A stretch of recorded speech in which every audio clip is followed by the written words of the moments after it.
You were a reconciling force in the universe. You were a force of generosity and justice and mercy and healing and hope and celebration. That's Jesus. And where that is, glory is. And where that is not there, there's no glory.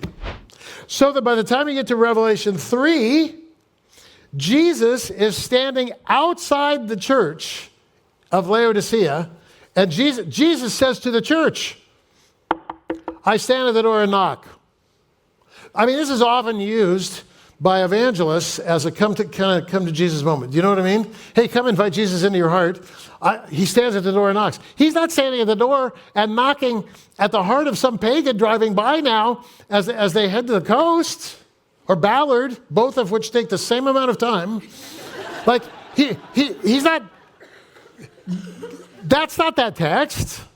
Revelation 3 is Jesus knocking on the door of the church, saying, please let me in. I would love to be aligned with you. But if it's nationalism or materialism or conservatism or liberalism, it is not aligned. It's only aligned when our heart is Christ plus nothing. And that then results in a change of values. Okay, now, to make this work, if we're going to let Jesus in, we have to learn to enjoy intimacy with Jesus. Because the other text besides Revelation 3 is Matthew 23, where Jesus approaches the city of Jerusalem and he weeps. He says, oh, Jerusalem, I wanted to gather you into myself the way a mother hen gathers her chicks. I didn't know exactly that imagery, so I looked it up on YouTube. Here we go. Mother hen and chicks. There's the mother hen. You wonder where the chicks are. And the backstory is it's a bit cold, and so the chicks are... Look at them. How many, do you know how many are under there? There's 13 under there. 13. And where are they at rest? That's where. Okay, we're done. That's fine. It's good. If we try and apply this at a human level, a guy wrote a book on marriage entitled Passionate Marriage, and it's about your sex life in marriage, and one of the I think it's a whole chapter has this. There's a theme: hugging until relaxed, where couples are encouraged to hug each other until you really feel like you're at rest, being held by the other. At rest, being held by the other. I'm going to tell you, if you try this, it's not as easy as it sounds, right? Because we hug, and then we got to move on. We got to move on. There's something we have to do, but just hugging, and saying, being with you is enough. I'd love to say it. It's a great theory. I just don't know. If that's true in my marriage, it's true in my relationship with Christ. I need intimacy habits with Jesus. If I'm going to embody what is the third temple, Christ at rest in a human. In Matthew 3, when Jesus is baptized, the dove descends. And what does it say? Here's God speaking regarding Jesus. This is my beloved Son, in whom I am what? Well pleased. I'm at rest. I, God, am at rest because I found one human in all of history in whom my will and the will of that human is perfectly aligned. Is that true? We know it's true because the prevailing phrase in the Gospel of John, out of the lips of Jesus, the most recurring phrase is these three words, not my own.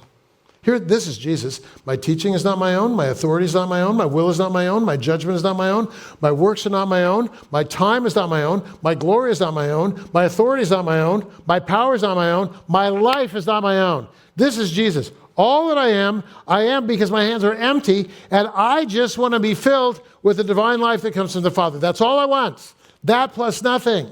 And then Jesus says in John 20, as the Father sent me into the world, now I'm sending you. So here's Jesus. I'm asking you, church, to live in relationship with me, Christ, in the same way that I, Christ, lived in relationship with the Father.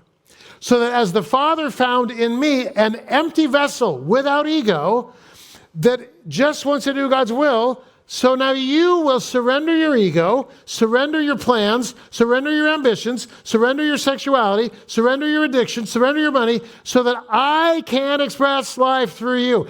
If you do that, rest. That's the starting point of rest. You don't need a cold shower. You need surrender. You don't need a sleep app. You need surrender. So easy to say. So hard to do. I love being old because I can say stuff like I'm about to say. I'm an old man, and I can tell you this. There are many times in my life when God asked me to make a turn that I didn't want to make. You understand what I mean by that? Move to LA. I don't want to. I did anyway. Have that hard conversation. I don't want to. I did anyway. Give that money away. I don't want to. I did anyway. It's not perfect. I just say this. Every time I did, that surrender leads to two places. First of all, a place of rest. Second, a better story. A better story. What do you need to surrender this morning? Anything? Is it like anxiety over aging? Is it a relationship that's broken and you have a step to take and you're resisting taking that step? Is it a hard conversation you need to have with your spouse? Is it some money that you're hanging on to? Like, what needs surrendering? Because without surrender, the rest of this series is hopeless, to be blunt. Like, I can't fabricate rest with a watch and an app and deep breathing and a day off. It starts upstream with surrender so that God is at rest in me. So as God speaks to you this morning, my prayer is that you would respond with a heart of surrender. Would you